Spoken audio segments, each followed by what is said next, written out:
Olá, pessoal. Boa tarde a todos. Obrigada aí pela presença de vocês em mais um call mensal do UCAM. Antes de mais nada, eu gostaria de comunicar a vocês que a gente está lançando, juntamente com a XP, um fundo de infraestrutura incentivado, né? Obviamente tem isenção de tributação de imposto de renda e come cotas para pessoas físicas. É um fundo em que haverá cota sênior e cota sub, ou seja, a cota sênior vai ser vendida, vai ser distribuída pela XP a todos os escritórios. Então, quem tiver interesse e quiser conversar um pouco com a gente sobre esse fundo, por favor, nos procure. A data prevista de lançamento dele será no dia 22 de agosto. O objetivo de retorno será de 97% do CDI, com baixíssima volatilidade, dado que é a cota subordinada que vai absorver a volatilidade. E o prazo de resgate, o que é o mais interessante, é que será D15, ou seja, vai ser bem competitivo e bem melhor, mais líquido do que os fundos comparáveis. A gente está bastante entusiasmado com o lançamento desse fundo. A capacidade, a capacity, né, vai ser bem limitada, então quem tiver interesse e quiser saber mais detalhes, por favor, procurem seus assessores XP para que a gente possa fazer as reservas e passar as outras informações. Bom, hoje, então, vamos dar início ao nosso call. Paulo Val começará falando de economia. Depois, os gestores macro, Pedro Drey e Fernando Chibante, falarão das posições, né, da parte macro, tanto de juros quanto de moedas. O Petrônio Cansado falará um pouco do mercado de crédito privado e das nossas posições nos nossos fundos. E, por fim, o Duda Rocha vai falar da parte de renda variável. Paulo, por favor, pode começar. Boa tarde a todos. Começando, então, pela parte do cenário, acho que o grande tema aí das últimas semanas foram as questões tarifárias, né, as tarifas americanas, e isso acho que permeou um pouco a discussão global econômica. De um lado, a gente teve ali os acordos com os principais parceiros americanos, né, sendo anunciados. Foi, sem dúvida nenhuma, uma vitória ali do Trump nessa batalha, né? Tem, principalmente ali, o acordo com a União Europeia chama atenção, e realmente não parece ter sido um acordo positivo para a Europa em termos econômicos. Aí tem uma questão geopolítica que pode ter se sobreposto e tudo, mas o fato é que comercialmente foi uma vitória do Trump. Tem também um impacto prático de uma elevação ali das tarifas médias. Eu acho que isso é claro ali quando a gente pega os acordos que foram sendo divulgados, e aí a gente vai ter que observar um pouco o impacto econômico disso. A gente estava olhando aqui os dados de inflação e tudo, a gente começa a ver com mais clareza ali o impacto da primeira rodada de tarifas, da primeira elevação de tarifas, em alguns bens específicos ali dos índices de preço americanos, mas certamente essa nova rodada vai continuar também a exercer ali uma pressão ali para frente, né? Então, a gente tem esse ambiente ali no cenário americano, no cenário global de forma geral, e, enfim, é um risco ali para a resiliência da economia, né? Principalmente quando a gente começa a ver ali um mercado de trabalho americano que começa a dar alguns sinais um pouco mais claros de enfraquecimento. A gente teve o dado do payroll hoje, acho que exemplifica bem isso, teve uma revisão razoavelmente expressiva ali das divulgações. Então, uma coisa para a gente acompanhar, né? Acho que diminui a incerteza, mas como contrapartida, o cenário base fica com esse resultado de tarifas mais elevadas, né? Isso pode, enfim, ter essas repercussões. Na parte de atividade, assim, uma coisa que acho que vale a pena chamar a atenção da economia global é que, assim, pelo menos no soft data, né, mais recentes, que acho que são importantes para a gente tentar aferir um pouco essas rodadas novas aí de discussão, esse agravamento ali das discussões, Quando a gente olha os PMIs, a gente vê ali para a Europa e para os Estados Unidos dados ainda positivos, né? Então, o quanto disso vai se materializar efetivamente nos dados concretos de atividade mesmo, a gente ainda não sabe, mas realmente merece destaque, né? E o que a gente teve até aqui dos bancos centrais, dos dois principais ali, o ECB e o Fed, foram discursos mais cautelosos, né? Acho que o Powell ainda não tinha esses dados de mercado de trabalho que foram divulgados hoje. Vamos acompanhar ali os próximos discursos e tudo, que tendem a incorporar essa informação nova, mas até ontem, pelo menos, ele soou um pouco mais conservador. Da parte doméstica, também a questão tarifária com os Estados Unidos foi um dos destaques, e a gente teve ali um agravamento das tensões. O Trump colocou uma tarifa adicional, elevando a tarifa total ali para 50%, que começaria a vigorar hoje, em 1º de agosto. Ao longo nesses últimos dias, na verdade, ele acabou afrouxando um pouco isso. Ele divulgou uma lista bastante extensa de exceções.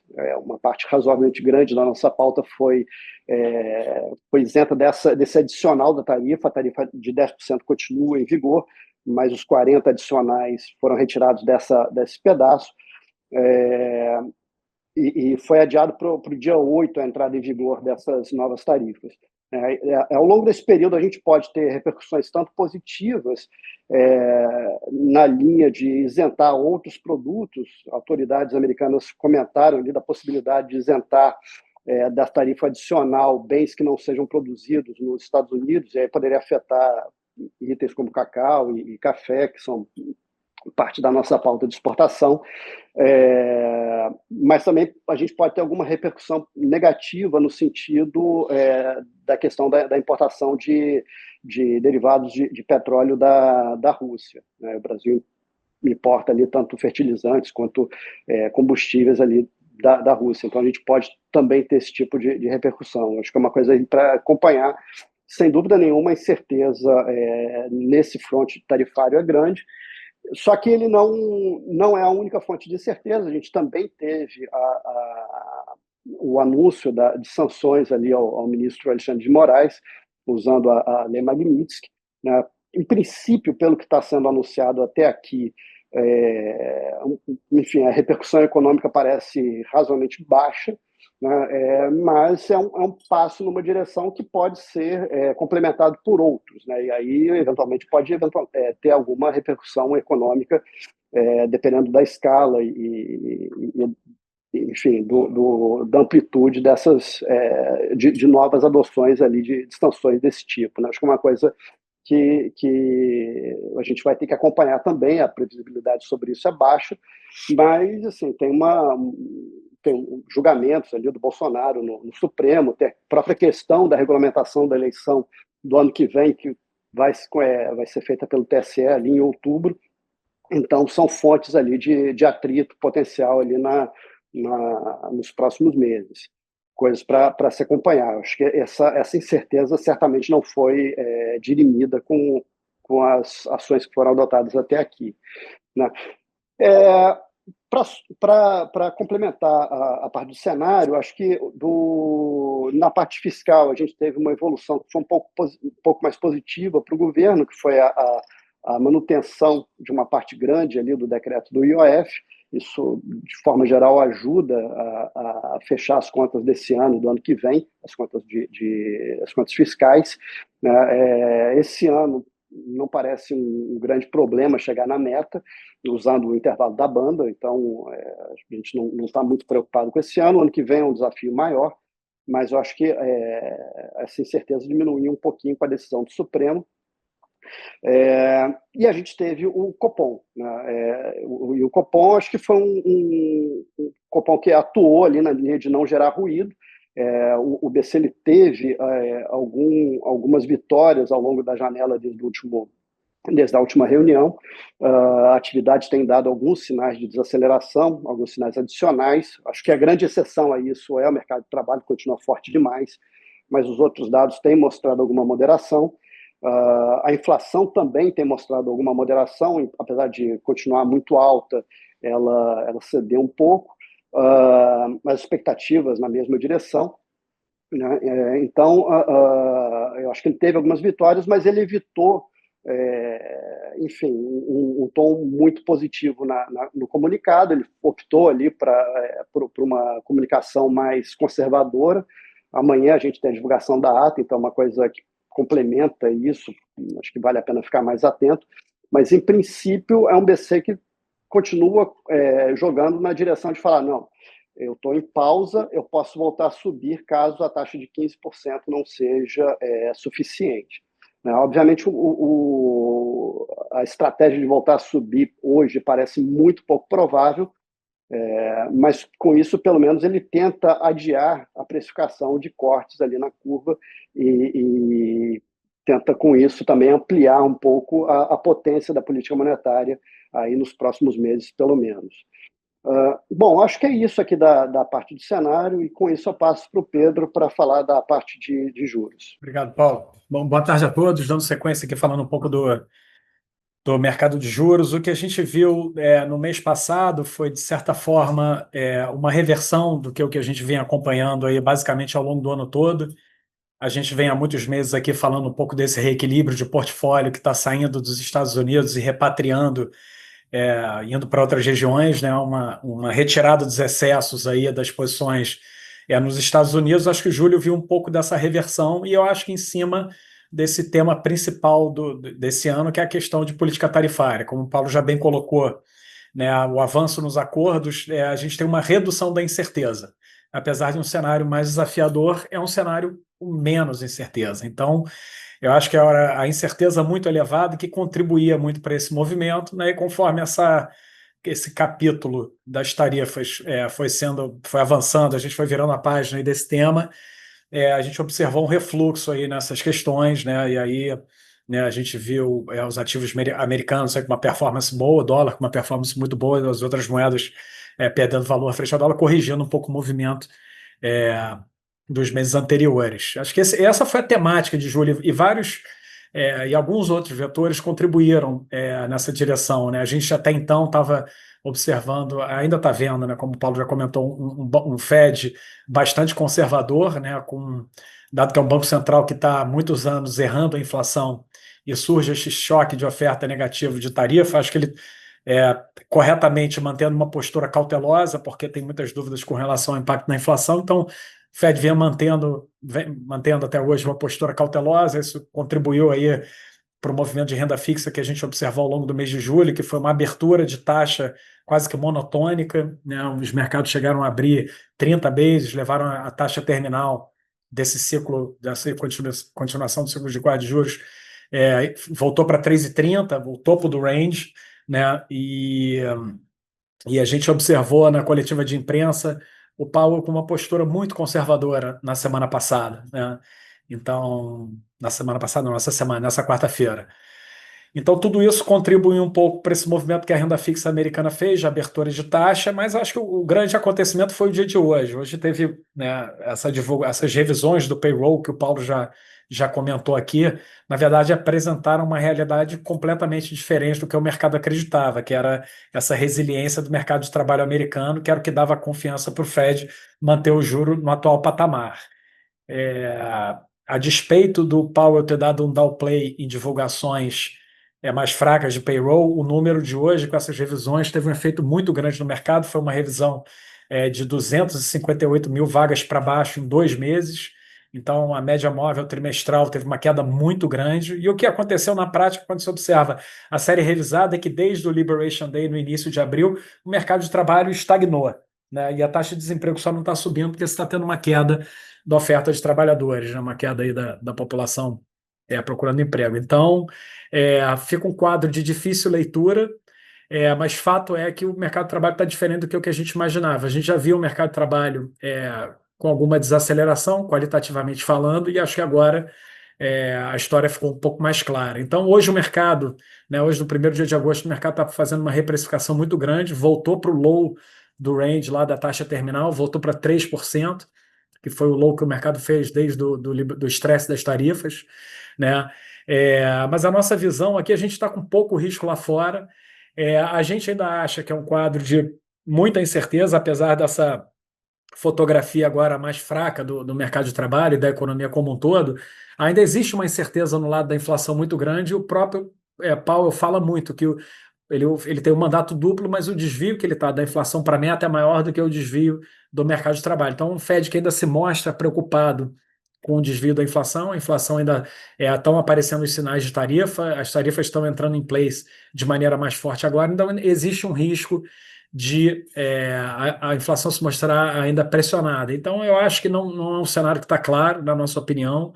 É um Banco Central que está conservador, e acho que a pressão política aí, muito evidente que o Trump coloca todo dia em cima do Powell, eu acho que só atrapalha, acho que só faz ele ficar, né, mais cauteloso para não dar sinais de que está cedendo à pressão política. Então, nesse momento, a gente acha que a curva tá justa nessa precificação atual, a gente não está vendo o juro perto do neutro, não acho que estaria favorável de aplicar juros aqui. A gente que já vinha com viés aplicador no ambiente internacional, mas nesse momento a gente está preferindo ficar com risco reduzido lá fora. Acho que tem muita água para passar debaixo da ponte, tem que observar ainda os efeitos na inflação das tarifas que estão entrando, estão ficando efetivas agora.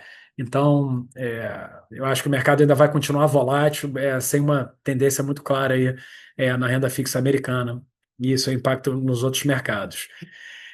Aqui de Brasil, como o Paulo já bem colocou, muitos ruídos, a gente reduziu ainda mais o nosso risco aqui, a gente tinha uma posição, né, nessas Bs longas, que a gente acreditava que era um ativo que estava defasado em relação aos outros ativos macro de Brasil, a gente achava que tinha um catch-up para fazer, mas acho que teve uma mudança considerável no cenário doméstico, à luz desses acontecimentos recentes. O Brasil, que era o país, né, com menor tarifa, virou o país com maior tarifa, mas tem essa lista de isenções aí bem extensa, e de alguma maneira acho que o governo conseguiu capitalizar em cima disso. Acho que existia um risco positivo de você ter uma continuidade do cenário de uma percepção de alternância de poder nas eleições do ano que vem. Acho que o governo está capitalizando bem em cima de toda essa discussão do Trump apontar os canhões aqui para o Brasil, né? A gente está percebendo aí nos dados de alta frequência um aumento na popularidade do governo. Eu acho que isso em algum momento pode ter algum estresse aí dos ativos domésticos aqui. Então a gente optou por reduzir essa posição, apesar de achar o preço atrativo, e aí finalmente o Copom, tentando manter um discurso rock, ele, né, usou uma linguagem meio esquisita, mas acho que com relação à política monetária, eu acho que ele foi feliz, assim, que ele fala em continuação da interrupção, um termo meio esquisito, mas acho que o Paulo já falou aqui, o recado que ele quer passar é que estou bem longe de discutir queda de juros, o mercado está com um pouco mais de 200 bases de corte para o início do ano que vem. Eu acho que está uma precificação justa, a assimetria é para esse lado. Eu acho que nos esticas, nas aberturas de taxa, para você entrar aplicando, mas nesse preço a gente não vê uma assimetria grande. Acho que o risco tá meio equilibrado. Acho que você pode ter capítulos aí de aversão a risco aqui no cenário doméstico, então isso pode ser perigoso. Aí você está com posições aplicadas com o mercado a gente identifica o mercado como uma posição considerável de Brasil, né, principalmente pelo investidor estrangeiro. Então a gente acha que os riscos estão equilibrados aqui, não justifica ter muita posição, então a gente reduziu aqui o risco.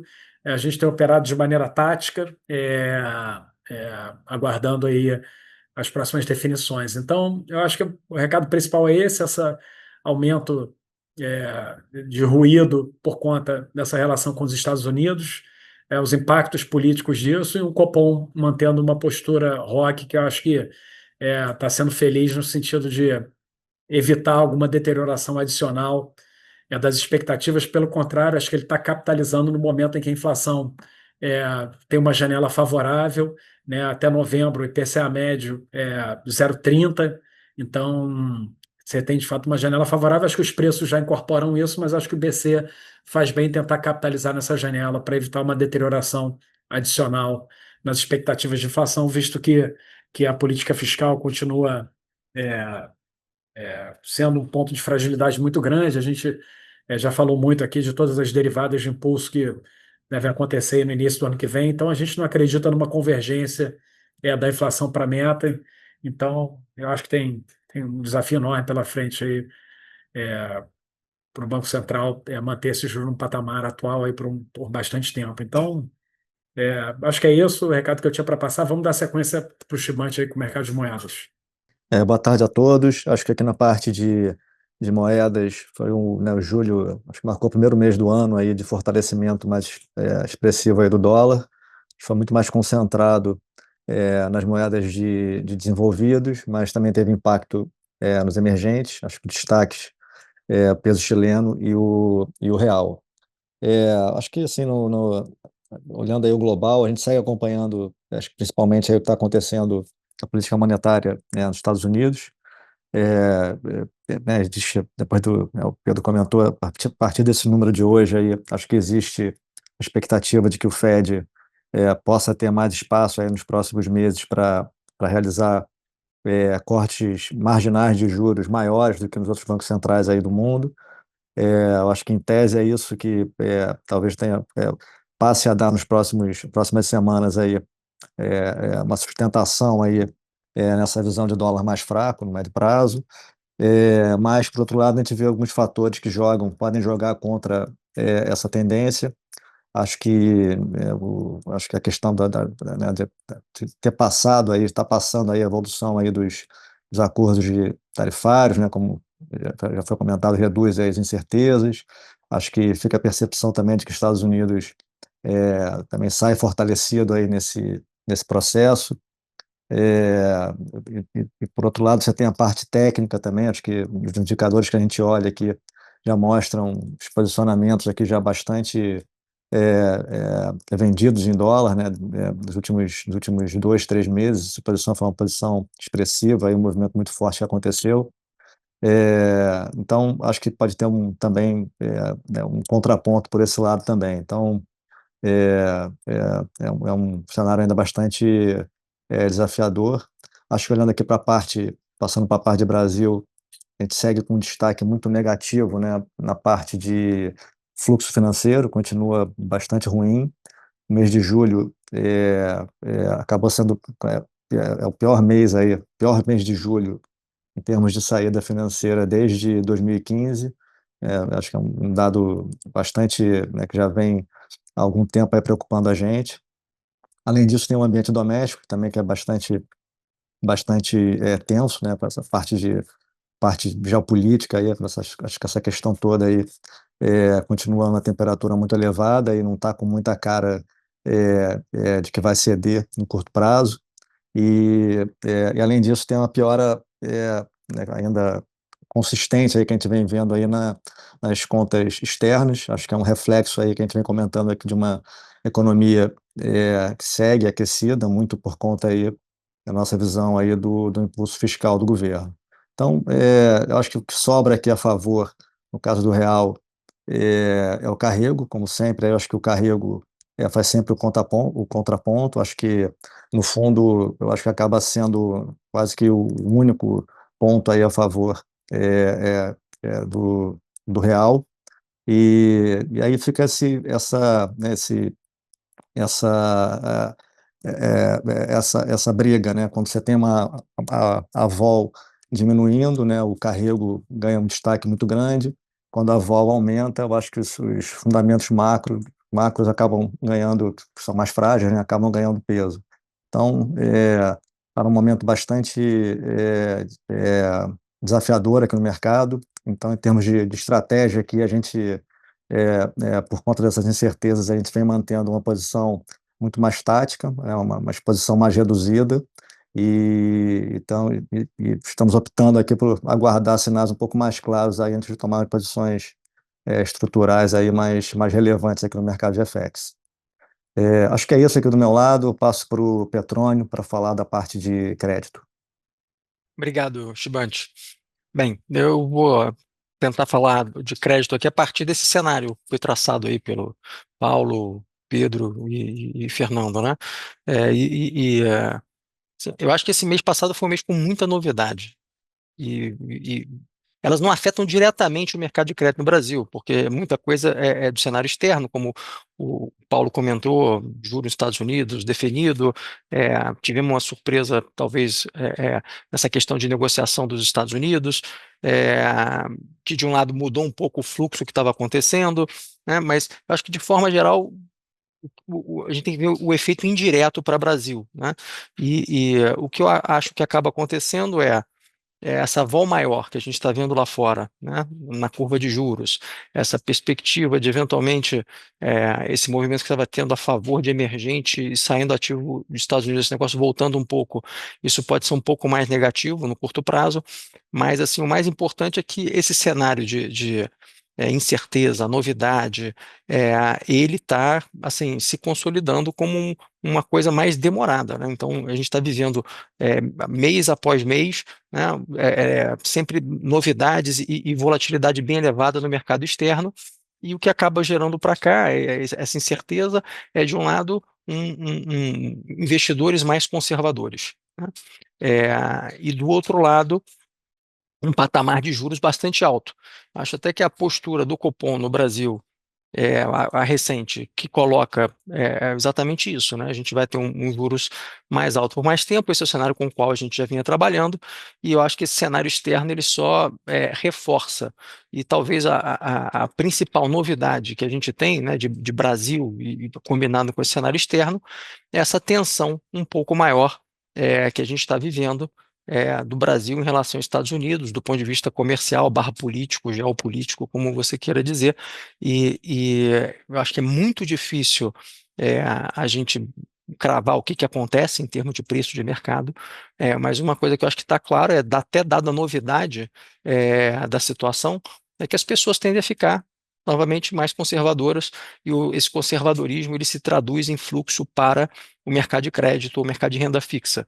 A gente esperava até, não sabendo que exatamente isso ia acontecer, mas o cenário anterior já era, nossa visão, já incentivava esse fluxo para renda fixa de forma geral, e por conta disso a gente estava até aumentando as posições, esperando que ia ter um aumento de demanda por fundos de crédito e fundos de renda fixa, e isso de fato aconteceu no mês passado, tá? A gente percebe tanto nos fundos do OCAN quanto nos fundos da indústria como um todo, uma captação mais forte, né? E isto tem feito com que o preço dos ativos de crédito fique bem forte também, né? A liquidez está elevada, o volume de emissão está forte, então o mercado de crédito, dado essas incertezas, uma parte por conta dela e uma parte por conta da dinâmica natural do mercado de crédito, que está, de fato, se desenvolvendo no Brasil bastante, tinha muito espaço e continua tendo, você juntou, eu acho, com uma tendência de longo prazo, com essas circunstâncias externas, e está gerando, de fato, um movimento mais favorável e que a gente imagina que permanece durante ainda algum momento, né? Qual é a dificuldade? A dificuldade é que muita gente olhando para isso e tentando fazer, fazendo esse mesmo movimento, acaba gerando uma demanda por título de crédito muito elevada, faz com que os preços subam, né? E aí o reflexo que você vê são spreads menores, principalmente nos papéis AAA, que são aqueles riscos óbvios, os mais evidentes, porque também nesse cenário de incerteza maior, ninguém quer tomar muito risco, né? O objetivo aqui é ganhar um pouco do CDI sem correr muito risco.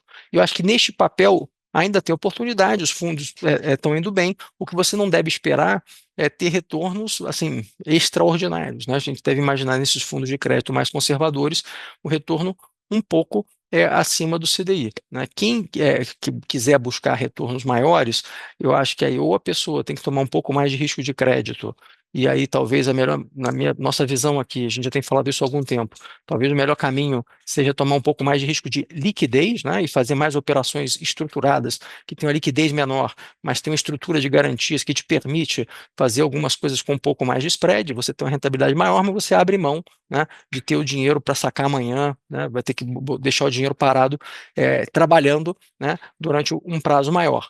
E outra alternativa é a se aproveitar desses títulos de crédito que você tem isenção, e você também pode comprar ativos mais conservadores, que são isentos, e eles estão com spread baixo, mas o tamanho da isenção, no nível que a gente está de juros hoje, ele ainda é muito alto, né? Então, o retorno, quando você faz a conta do benefício fiscal embutido, ele eu acho que ainda é bastante atrativo para os investidores, e eu acho que essas são as melhores alternativas que a gente tem. E do lado de crédito mais tradicional, eu acho que é uma boa maneira da gente estar nesse momento posicionado para estar olhando.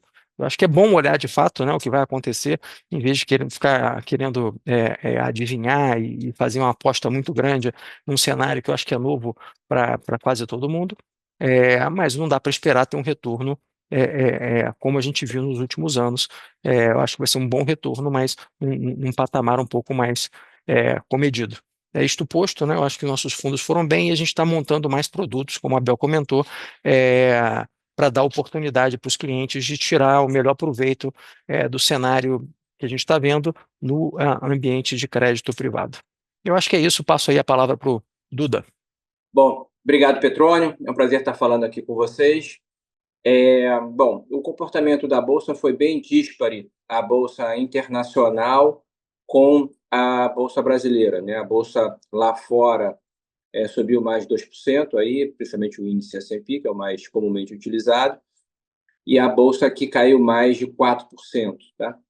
Esse movimento se alinha um pouco com as nossas posições e o que a gente fez no mês. Tá? Eu vou entrar em mais detalhes, mas a gente vinha aumentando a nossa exposição líquida. A gente também está procurando gerar bastante alfa lá fora, cerca de 2/3 redeados, mas temos posições mais líquidas, principalmente porque temos uma confiança muito grande com o tema de tecnologia, onde estamos acertando também nos vencedores, e acho que tem as revisões têm sido para cima, os resultados de empresas têm confirmado. E aqui no Brasil é um capítulo ruim, né? Enquanto os Estados Unidos sai de um capítulo de tarifas altas, em geral para outros países, um pouco mais normalizado, dentro dos parâmetros Trump, né? O Brasil entrou nesse capítulo com uma tarifa bastante alta e ainda por cima colocando uma questão política. Então, isso abateu também nos índices de popularidade da oposição. Então, o capítulo aqui fez a Bolsa realizar, principalmente do ponto aonde encontrou a Bolsa, que era um destaque do mundo no primeiro semestre.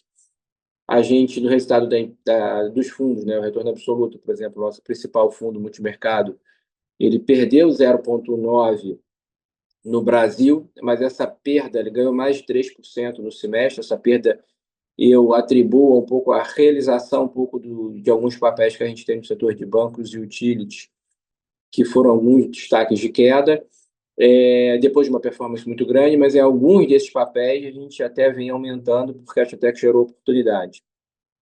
E acho que ganhamos lá fora mais de 0,5% nas empresas de tecnologia, e eu acho que tem sido deferência aí um pouco a nossas escolhas e a performance que eu citei. Olhando um pouquinho os fundos de ações, os nossos fundos de ações performaram a Bolsa e o long mais ainda, né? Claro, porque tem um pouco de proteção. A gente, nesse capítulo não muito favorável para o Brasil, a gente está cerca de 80% comprado nos fundos de ações e nos fundos institucionais um pouco menos de 90%, um pouco de caixa também aí para aproveitar as oportunidades que a gente já tem utilizado um pouco, mas como eu vou comentar, acho que algumas ações ficaram mais frágeis e não estão entregando, a gente está aproveitando para diminuir ou para vender essas ações, né? Bom, vamos falar um pouco da carteira, o que a gente fez e o que a gente vê para frente. Tá? Olhando lá fora primeiro, como eu falei, o tema de tecnologia continua sendo bastante dominante. Continua uma perspectiva de queda de juros nos Estados Unidos, né? Eu acho que o número, sem dúvida, de atividade hoje não corrobora, os números vinham mais fortes, mas isso também deve corroborar um pouco com uma queda de juros. A inércia do crescimento das empresas líderes, e o que a gente fez foi aumentar em semicondutores e redes sociais, é muito grande, então tem uma inércia própria, então um pouco independente da economia, mas a gente também, nos hedges, a gente está principalmente em índices de extrema liquidez, mas também índices mais de empresas menores, que sentem mais esse processo de uma desaceleração, possível desaceleração da economia, tá? Então, a gente converge também para o fundamento aqui. Então, o nosso viés é expandir a carteira lá fora e expandir também um pouco na parte direcional, tá? Então, isso tem funcionado bastante. Aqui no Brasil, como eu falei, né, o macro é menos favorável, né? A gente está com juros de 15%, o Banco Central novamente se comunicando, como a gente acredita que os juros vão ficar mais altos por mais tempo. Então, esse é o primeiro ponto, né? Um carrego muito difícil para a Bolsa, então a gente até tem posição e até aumentou, que acha que a Bolsa vai ficar um pouco de lado agora, o valuation favorece, mas o carrego desfavorece muito. Então, nesse sentido, a gente tem até o câmbio, né, vendido no dólar e vendido na Bolsa aqui, porque acha que o carrego desfavorece agora um pouco nesse capítulo de curto prazo, e também continuamos. O capítulo, inclusive, é ruim na interpretação do mercado para a eleição, mas a gente continua achando que estava uma certa euforia em relação a isso. A gente acha cedo para fazer qualquer aposta em relação à eleição, pelo calendário, porque falta mais de um ano, mas também porque muitos capítulos atravessam no meio do caminho.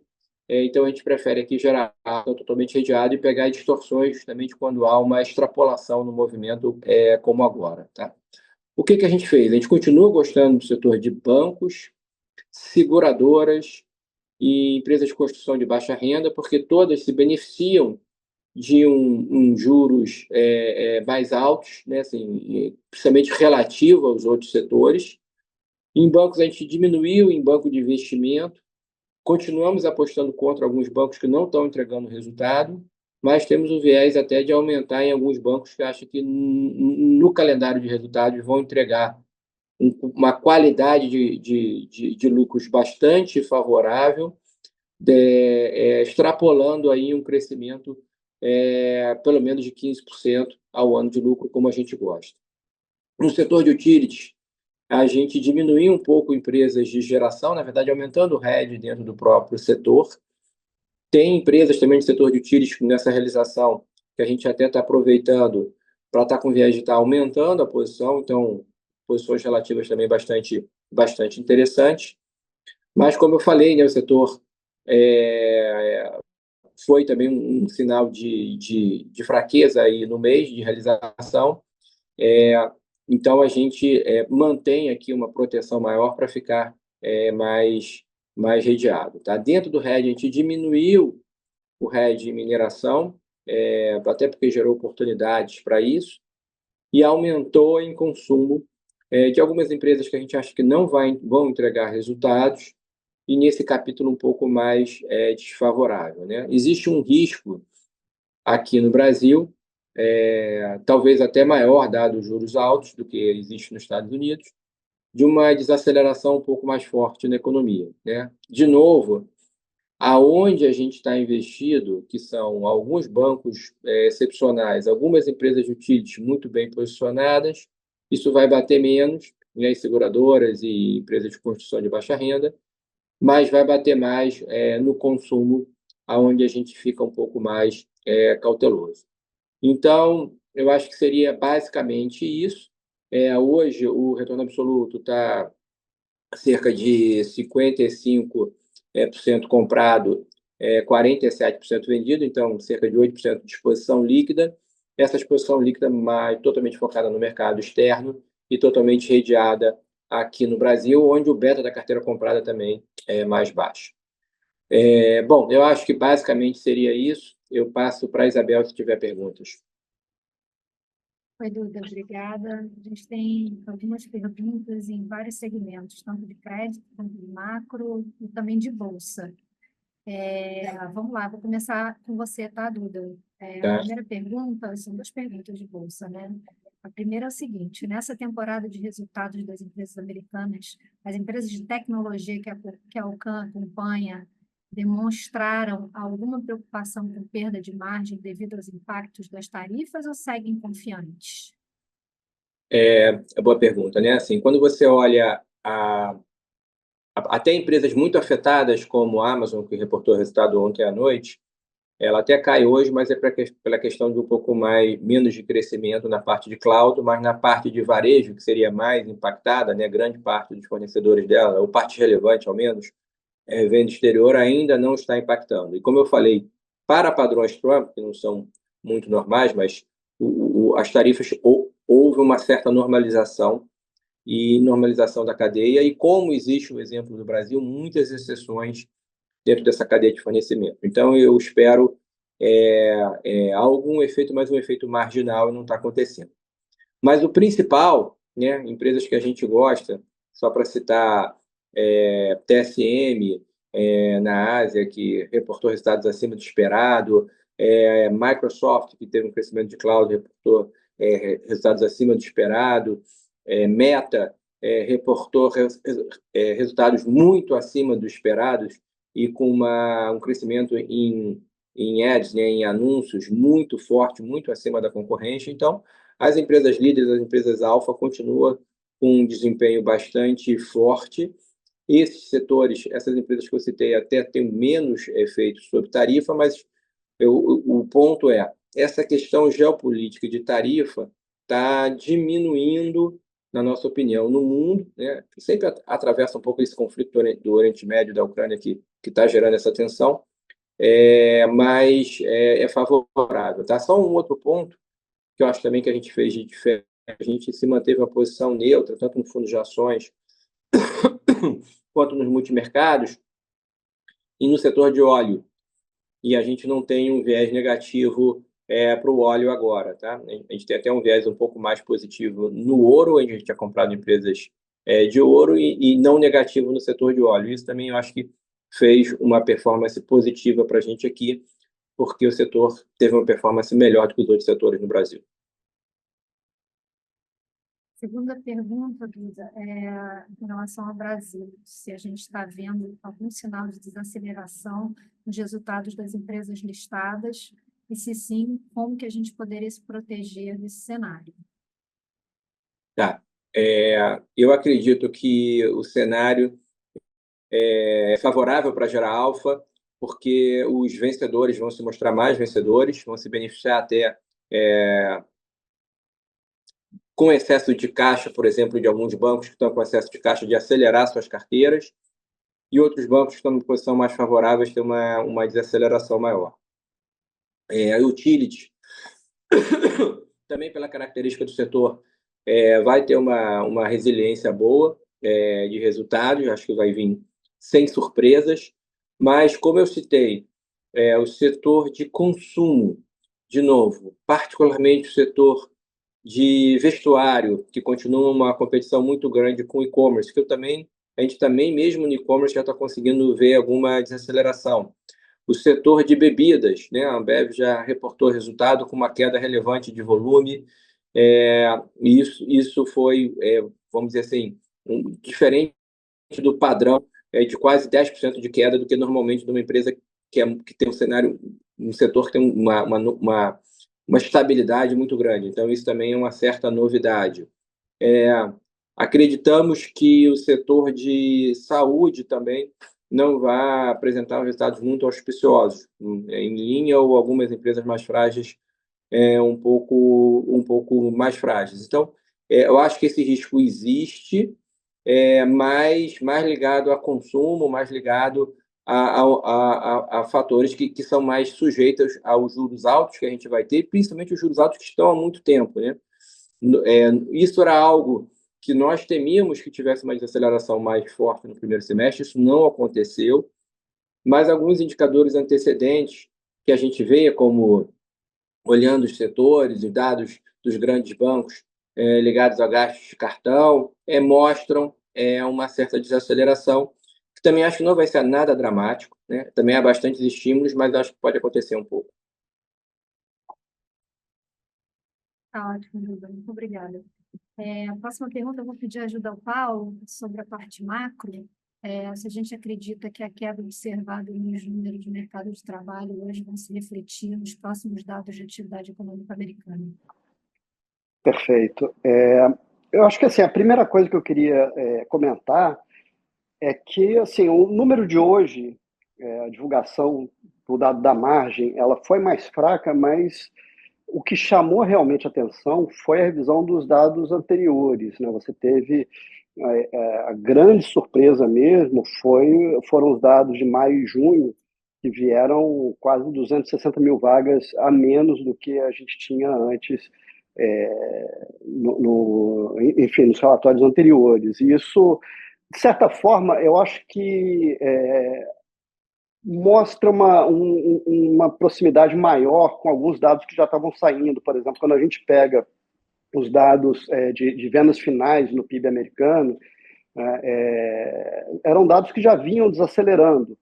E aí ficava aquela dúvida, bom, mas isso está desacelerando, mas o mercado de trabalho está muito forte. E eu acho que com o dado que foi divulgado hoje, você passa a ter uma relação mais próxima ali do quadro, um quadro mais fechado, mais consistente, né? De certa forma, reforça o quadro de desaceleração, mas eu veria menos como um leading e mais como um reforço ali de um quadro que já, de certa forma, já aparecia em outras frentes. Obrigada, Paulo. As próximas duas perguntas são sobre crédito privado. Então, essa ajuda aí para o Petrônio, por favor, Petrônio. Na verdade, são referentes ao novo fundo. A primeira delas é a pergunta quando que o fundo vai ficar operacional. Eu até comentei que a estimativa é de que o fundo vai abrir no dia 22 de agosto. E qual será a subordinação e qual a política para o caso da subordinação ficar abaixo desse nível? Obrigado, Bel. Obrigado aí pela pergunta. Vamos lá, a subordinação do fundo é de 10%, né? E tem uma previsão no regulamento do fundo que, caso a subordinação fique menor, você deve voltar a reenquadrar o fundo, né? Mas, na prática, vamos ver o que isso significa, né? A gente tem aqui, para esse fundo funcionar, você tem que ter o cotista sênior e o cotista subordinado, né? O cotista subordinado são sócios da Alcamp e fundos próximos de sócios da Alcamp. E a gente, obviamente, tem uma folga bastante relevante em relação ao que a gente tem expectativa de cota subordinada para caso necessário ter que fazer um pouco mais de aporte. Mas, na prática, o que acaba acontecendo em que a gente tem uma expectativa que a cota subordinada vá muito bem, você não precisa fazer aporte algum, mas caso isso venha a acontecer, a gente vai fazer o aporte, e caso você, por acaso, não faça o aporte, o que acontece? Que eu acho que esse é o, vamos dizer, pensar no limite, né? Qual o cenário mais extremo? Você tem uma queda, né, da cota subordinada, e ninguém faz nada, ou seja, não tem aporte algum. Nesse cenário, os cotistas votam se querem continuar com o fundo ou não, né? E o normal é que, nesse caso, você opte por liquidar o fundo. O que você tem que fazer? Vender os ativos e devolver o dinheiro para os cotistas. E, nesse cenário, o cotista sênior recebe os 100% do recurso de volta também, né? Lembrando que esse fundo é um fundo D15. Então, de fato, o risco aqui ele está com o cotista subordinado. E para que você tenha um movimento de preço, principalmente no início, né, onde você tem uma flexibilidade maior, você não precisa estar com a carteira toda em NTNB que tem um duration, um prazo muito longo, né, e aí as oscilações de spread têm um impacto maior na cota sub, nesse início você tem menos disso, né, você precisaria de uma abertura de spread muito grande para que você tivesse uma questão, né, para o cotista sênior. Teria que ter uma abertura de spread na ordem de 400 bases, mais ou menos. Depois a conta a gente mostra mais no detalhe depois. Mas é bem relevante, né? E a gente não tem expectativa, como eu falei antes aqui, acho que o mercado de crédito está super sólido, está bem defendido, então a gente tem expectativa que a curva, a cota sub, ela vá bem e tem um bom desempenho, principalmente no início, tá?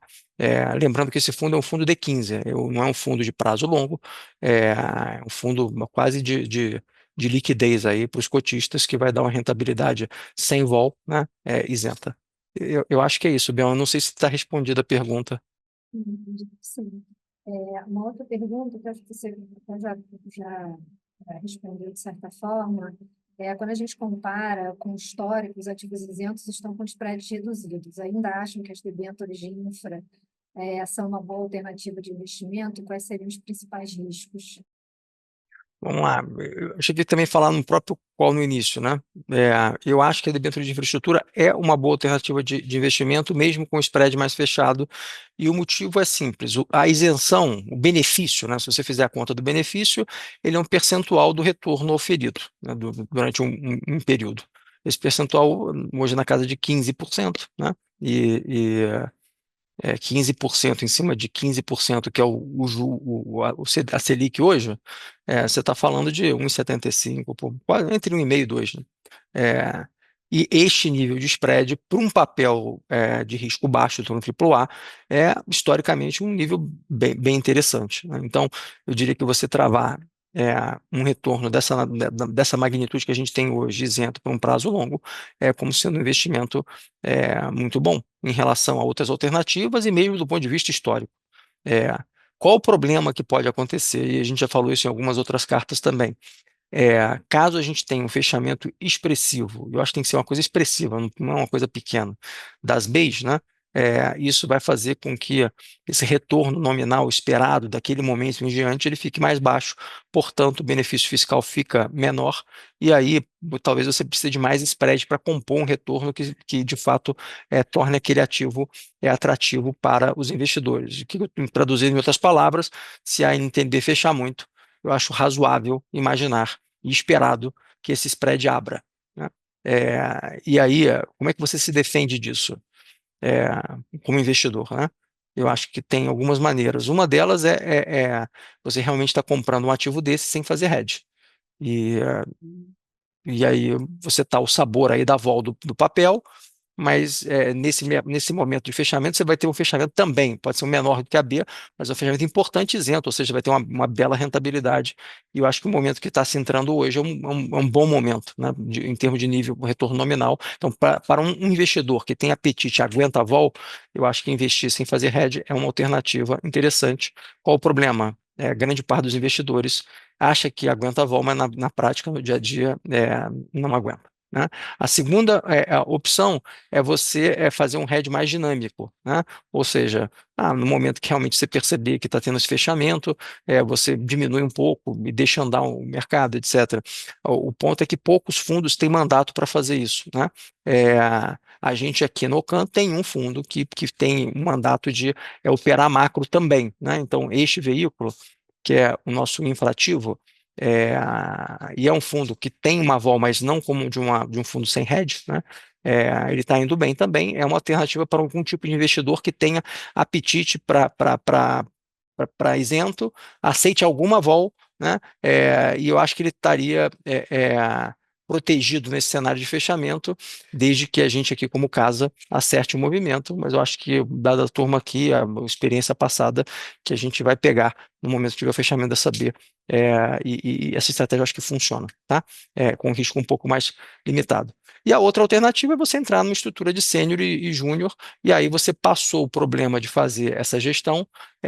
Quem está correndo esse risco é o cotista subordinado, e o cotista sênior não está com risco e vai levar o recurso a menos de um hecatombe, né? Mas eu acho que ele está bem defendido, ele só vai ter um retorno um pouco menor, no caso aqui é 97 do CDI. Eu acho que é isso. Muito obrigada, Petrone. Surgiu aqui mais uma última pergunta da parte macro, então peço ajuda para Paulo. Paulo, quando é que a gente acha que o desemprego deverá subir aqui no Brasil? Perfeito, isso é uma excelente pergunta. Assim, quando a gente observa os últimos anos, a gente tem visto um desemprego cair de forma mais forte do que o esperado. Eu acho que tem duas vertentes. A primeira é o próprio crescimento mais forte que o esperado gera isso, mas a relação da queda do desemprego com o crescimento ela está amplificada, vamos falar assim, no pós-pandemia. E aí, tendo em vista isso, assim, bom, eu espero que a taxa de desemprego comece a subir quando o PIB começar a crescer um pouco abaixo do potencial, que na minha cabeça é mais ou menos em torno de 1,5%, um pouquinho a menos. A gente vai ter uma janela com esse tipo de crescimento no segundo semestre desse ano. Então, ao longo do terceiro trimestre e quarto trimestre, eu acho que é esperado que suba um pouco os dados estacionalizados, mas é um pouco, porque eu tenho um crescimento um pouquinho positivo, né? Então, não gera grande alívio no mercado de trabalho, nem no hiato de produto, que é um fundamento da inflação de serviços. Para o ano que vem, eu tenho um crescimento em torno de 1,5%, um pouquinho mais. Então, o que eu esperaria é que a gente tenha alguma elevação da taxa de desemprego nesse segundo semestre, mas esse movimento não tem uma continuidade no ano que vem, ele seja interrompido e o desemprego fique meio de lado, como tendência. Vai ter um dado mais forte, um dado mais fraco, mas ao longo do ano, acho que eu esperaria a taxa de desemprego relativamente estável no ano que vem, tendo em vista esse crescimento. Ótimo, Paulo. Obrigada. Bom, pessoal, acho que não temos mais perguntas. Queria agradecer pela participação, pelas perguntas de vocês. E, de novo, a gente está à disposição para qualquer dúvida que vocês queiram tirar, só mandar e-mail ou ligar aqui para a gente. Obrigada a todos e até mês que vem. Obrigado a todos. Obrigado a todos. Boa tarde. Boa tarde.